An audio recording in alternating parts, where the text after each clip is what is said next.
नमस्कार, मी प्रियंका स्वागत करते एका नवीन व्हिडिओमध्ये आणि आपल्या चॅनल प्रियंकाच अरी गॅलरीमध्ये। तर आज मी तुमच्यासाठी परत एकदा घेऊन आली आहे बॅकनेकची डिझाइन, जी की अरी वर्कमध्ये असणार आहे आणि खूप सुंदर अशी डिझाइन होणार आहे। हे कस्टमर पण आपल्याकडे यूट्यूबवरूनच आलेले आहे। त्यांनी यूट्यूबवर नंबर घेतला आणि त्यानंतर कॉल केलेला आहे मला।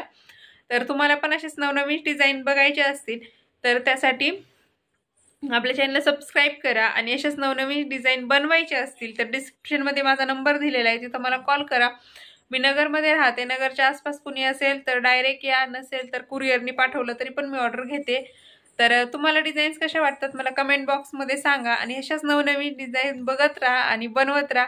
आणि तुम्हाला काही अजून काही आयडियाज वगैरे असतील कसं काय तर मला कमेंट करून सांगा, प्रत्येक कमेंटचं उत्तर मी देत असते। तर त्यासाठी व्हिडिओ शेवटपर्यंत बघा आणि चला सुरू करूया। हे बघा तुम्ही, हा सुंदर असा रेड कलरचा ब्लाऊज आहे आणि आता त्याच्यावरती आपल्याला वर्क करायचं। तर इथं मी बॅकचा गळा आखून घेतला, हे असं सेटअप इथं करून घेतलाय मी रिंगला आणि त्यानंतर व्हिडिओ सुरू करते। तर इथं बघा आपण जे ही गळ्याची मार्किंग आहे, त्यानंतर इथून आपण वर्क करणार आहे एवढं आपण शिलाई मार्जिनसाठी सोडून देणार आहेत। हे मी सेम दोन्ही पण साईडला सगळीकडे करून घेतलेले आहे आणि इथं वरती पण बघू शकता तुम्ही, इथं मी अर्धा इंच शिलाई मार्जिनसाठी सोडलेलं आहे, जे की आपल्या शोल्डरमध्ये जाणार आहे। आणि त्यानंतर हे असं मार्किंग वगैरे करून घेतलीत, हे पिना वगैरे लावून घेतल्यात म्हणजे कापड खाली लोळत वगैरे नाही। आणि चला मग आता सुरू करते, इथून आपण जरी थ्रेडने वर्क करायला सुरू करते। आता आपण जी बॉर्डर आखली होती तर त्यापासून आपण जरी थ्रेडने वर्क करायला सुरू करतोय। मी तुम्हाला अगोदर डिटेलमध्ये सांगितलं होतं की आपण कसं कसं मार्जिन सोडून दिलेलं आहे। त्यानंतर इथं जरी थ्रेडने संपूर्ण गळ्याला आउटलाईन जी आहे तर ती देऊन घ्यायची आहे। सिंपल आपण चैन स्टिच कशी करतो तर तसंच जरी थ्रेडने करून घ्यायचे। हे मी प्रत्येक व्हिडिओमध्ये सांगत असते। इथं मी पूर्ण गोल गळ्याला चैन स्टिच देऊन घेतली। आता त्यानंतर शुगर बीट्सची लाईन त्याच्या शेजारी देऊन घेते। तर इथं शुगर बीट्सची लाईन देताना आपल्याला कुठेही गॅप सोडायचं नाही, जरी थ्रेड्स आणि शुगर बीट्समध्ये पण गॅप पडला नाही पाहिजे आणि आपण जे शुगर बीट्सची लाईन देतोय तर त्यामध्ये पण गॅप नाही पडला पाहिजे, त्याने आपली फिनिशिंग बिघडते। तर त्यासाठी कुठेही गॅप न पडता आपल्याला हे शुगर बीटची लाईन देऊन घ्यायची। तुम्ही अशा छोट्या छोट्या टिप्ससाठी आपल्या चॅनलला नक्कीच सबस्क्राईब करून घ्या, जेणेकरून तुम्हाला अशाच नवीन नवीन काही ना काही मी सांगत जाईल टिप्स रोज। तर इथं पूर्ण गळ्याला मी शुगर बीटची जी आहे तर ती लाईन देऊन घेतली। त्यानंतर मी हे मणी घेतलेले इथं आणि थोडेसे मोठे मणी, इथं हे 2 mm का 3 mm असं आहे काहीतरी, मी तुम्हाला नेक्स्ट कधीतरी याची साईज सांगेल डिटेलमध्ये। तर त्यानंतर इथं मी त्याची पण लाईन देऊन घेते आणि इथं बघू शकता तुम्ही, आपण चैन स्टिच दिली आहे तिच्यामध्ये शुगर बीट्समध्ये आणि ह्या मण्यांमध्ये कुठेही गॅप पडलेला नाही आहे, तर आपलं काम एकदम फिनिशिंगमध्ये दिसते। तुम्हाला पण असंच करायचं आहे, कुठे गॅप पडलेला वगैरे काही दिसलं नाही पाहिजे आणि दोन्ही मण्यांच्यामध्ये पण अंतर अजिबात सुटलेलं नाही आहे। त्यामुळं आपलं एकदम काम फिनिशिंगमध्ये वाटतं आणि थोडं प्रोफेशनल वाटतं। तुम्ही करायचं तर आपल्याला सगळंच असतं, फक्त काही थोडं गॅप वगैरे पडला काही झालं ना मग ते एवढं चांगलं वाटत नाही आहे। तर त्यासाठी मी हे प्रत्येक माझ्या व्हिडिओमध्ये मी हे सांगत असते। त्यानंतर परत आपण इथे एक शुगर बीटची लाईन जी आहे तर ती देऊन घेतोय। तर इथं तुम्हाला दिसतच असेल, म्हणजे पूर्ण आपल्याला आपण पहिली जशी लाईन दिली होती ना तर सेम तशीच ही मोठ्या मण्याला चिटकून आपल्याला ही शुगर बीटची लाईन देऊन घ्यायची आहे। आणि हे कस्टमर पण आपल्याला यूट्यूबवरूनच आलेले आहे, त्यांना आपले यूट्यूबवरती ब्लाऊज वगैरे दाखवले होते मी, ते खूप आवडले म्हणून मग ते नगरच्या जवळ राहिला होते, तरी पण 1 तासाचं अंतर होतं, तिथून ते ब्लाऊज बनवायला आले होते। मी डिस्क्रिप्शनमध्ये माझा नंबर दिला होता, त्यावरून ते आले होते। तर तुम्हाला पण असेच नवनवीन ब्लाऊज बनवायचे असतील तर मी डिस्क्रिप्शनमध्ये माझा नंबर देते, तिथून कॉल करा आणि ब्लाऊज परचेस करा। खूप सुंदर सुंदर डिझाईन असाल आणि नगरमध्ये कुठं राहत असाल तर येऊन व्हिजिट करा एकदा। तर इथं बघू शकता हे पण आपलं झालेलं आहे आणि तुम्हाला आपल्या ब्लाऊज डिझाईन्स कशा वाटतात, आवडतात की नाही आवडत, हे पण मला कमेंट करून नक्की सांगत जा। तर इथं आपण पूर्ण जे आहे तर ती शुगर बीटची लाईन जी आहे तर ती देऊन घेतली आहे आणि त्यानंतर इथं बघू शकता त्यांची साडी ग्रीन होती, एकदम सेम कलर असाच होता त्या साडीचा। तर त्यामुळे मग मी इथं हे पान आकाराचे जे आहेत तर ते पान शेपचे स्टोन घेतलेले आहेत आणि इथं मी ते चिटकून देते आहे। साधारणतः एक अर्धा इंचापेक्षा जास्त थोडंसं अंतर आहे, तुम्ही हवं तर मोजून पण घेऊ शकता किंवा एक अंदाजे घेतलं तरी पण चालेल किंवा मोजून पण घेऊ शकता। अर्धा इंचाला थोडंसं जास्त अंतर घ्यायचं आहे आणि 1 इंचाला कमी, म्हणजे 1 इंचाला 2 रेषा कमी घ्यायच्या आणि अर्धा इंचापेक्षा थोडंसं जास्त घ्यायचं किंवा अर्धा इंच घेतलं तरी पण चालेल.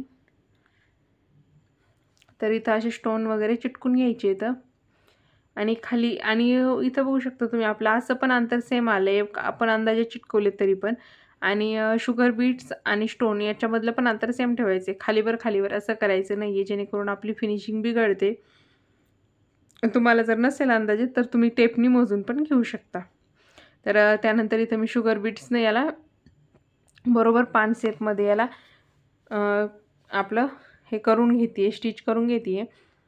आणि पान शेप देताना त्याचा राऊंड झाला नाही पाहिजे, त्याला आपल्याला बरोबर टोकच काढायचे. टोक काढून मग ते एकदम भारी वाटतं. नाही तर मग ते उगा आपण मधी स्टोन चिटकवणार पान शेपचा आणि आपला आकार जर नाही बसला तर मग ते बिघडतं. तर इथं माझं थोडंसं सुकलेलं नव्हता ग्लू, कारण की तुम्हाला माहिती माझं छोटं बाळ आहे.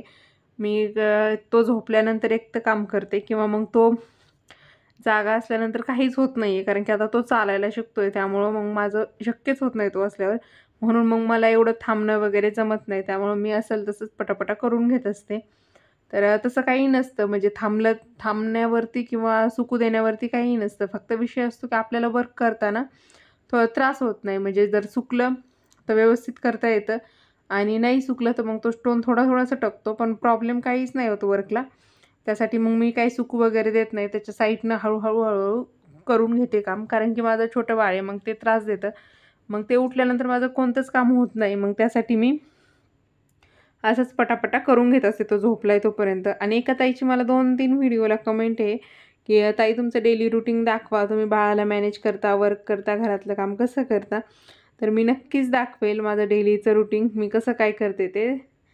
तर तुम्ही त्यासाठी आपल्या चॅनलला सबस्क्राईब करून घ्या. मी माझं बाळ कसं सांभाळते, मी माझ्या घरातलं रुटीन कसं करते आणि माझ्या बाळाला प्लस सांभाळायला कोणीही नाही आमच्या घरामध्ये, ते पण मलाच बघावं लागतं. आणि तो आता सध्या 11.5 महिन्याचा झाला आहे, तो आता चालतोय. त्यामुळं तो खूप त्रास देतो, कारण की जे दिसेल ते ओढतो. त्यामुळं मग खूप लक्ष द्यावं लागतं. आणि हे काम असं आहे याचं, एखादा मनी वगैरे शुगर बीट्स खाली पडला किंवा काही झाला तर तो पण एक प्रॉब्लेम असतो खाल्ला वगैरे. तर त्यासाठी हे काम करताना खूप लक्ष द्यावं लागतं आणि खूप लक्ष देऊन करावं लागतं. तर त्यामुळे पण एक प्रॉब्लेम होतो. म्हणजे तो उठायच्या अगोदर मला सगळं ठेवून द्यावं लागतं. त्यात मी व्हिडिओ पण शूट करते. मग व्हिडिओ शूट करायला एवढ्या वेळेस कॅमेरा चालू बंद करावा लागतो मला, प्लस ट्रायपॉड वगैरे सगळं व्यवस्थित लांब ठेवून द्यावं लागतं. नाही तर तो लगेच जे दिसेल त्याला तेच खेळायला पाहिजे नसतं. तर त्यामुळं त्या ताईंना मी सांगेल की नक्कीच ताई तुमच्यासाठी मी नक्की बनवेल व्हिडिओ, पण सध्या पॉसिबल नाही होते. जेव्हा कधी मला वेळ भेटेल त्यावेळेस मी तुम्हाला माझं डेली रुटीन नक्की दाखवेल की मी वर्क कसं करते, मी माझं बाळ मॅनेज कसं करते आणि घरातलं काम पण मी कसं करते, तर मी नक्कीच तुम्हाला दाखवेल.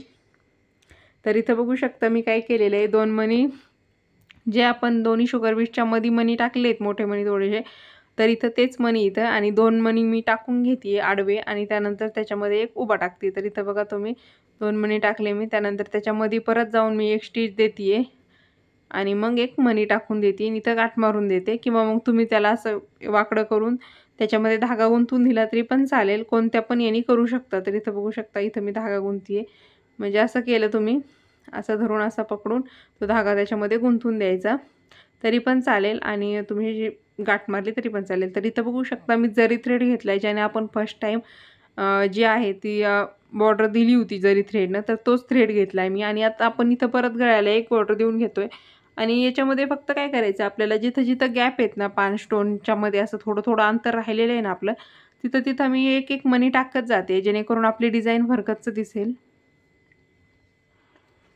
तर यासाठी मी इथं एक स्टोन टाकत चालली आहे, बघू शकता. आणि तिचा लुक एकदम छान आलेला आहे आणि त्यांचा हा ब्लाऊज पीस पण खरंच खूप छान होता आणि साडी ग्रीन कलरची होती, खूप सुंदर होती आणि त्याला आपण कॉन्ट्रास्टमध्ये हे 5 स्टोन दिलेले, तर मग त्यामुळं लुक अजूनच भारी आलेला आहे. तुम्हाला हे ब्लाऊज पूर्ण बघायला भेटणार आहे शिवल्यानंतर, त्यामुळे आपल्या चॅनलला सबस्क्राईब करून घ्या. याची मी किंमत किती घेतली ते पण मी सगळं डिटेल्समध्ये सांगणार आहे तुम्हाला. आणि याचं स्लीवची डिझाईन पण आपल्या चॅनलवरती येणार आहे, तर ती पण तुम्ही बघा. आणि हे मध्ये जे दिसत आहेत तुम्हाला गळ्याच्या मध्ये जेवढं कापड उरतं त्यावर ते लटकन बनवलेले आहेत आपण, ह्या लटकनचा पण व्हिडिओ तुम्हाला येणार आहे, तो पण तुम्ही बघा. हे लटकन मी बनवले कसे, याला आपण स्टिच कसं करायचं ब्लाऊजला लावताना, हे पूर्ण सगळं मी तुम्हाला शेअर करणार आहे. तो लटकनचा व्हिडिओ स्पेशल येणार आहे, त्यामुळे तुम्ही तिथं पण बघा हा फ्रंटचा गळा आहे तो आपण सेम केलेला आहे। तर इथं बघू शकता सुंदर असा गळा हा फ्रंटचा पण तयार झाला आहे आपला। आणि स्लीव्ज पण कशी बनवते ते पण बघा, म्हणजे स्लीव्जचा आणि बॅकचं कॉम्बिनेशन कसं द्यायचं हे तुम्हाला कळेल। आणि हे लटकन्स मी कसे बनवले ह्याचा पण व्हिडिओ लवकर येणार आहे, पूर्ण डिटेलमध्ये मी सांगत असते। तर त्यासाठी व्हिडिओ पाहिल्याबद्दल थँक्यू। व्हिडिओ आवडत असेल लाईक शेअर आणि सबस्क्राईब करा।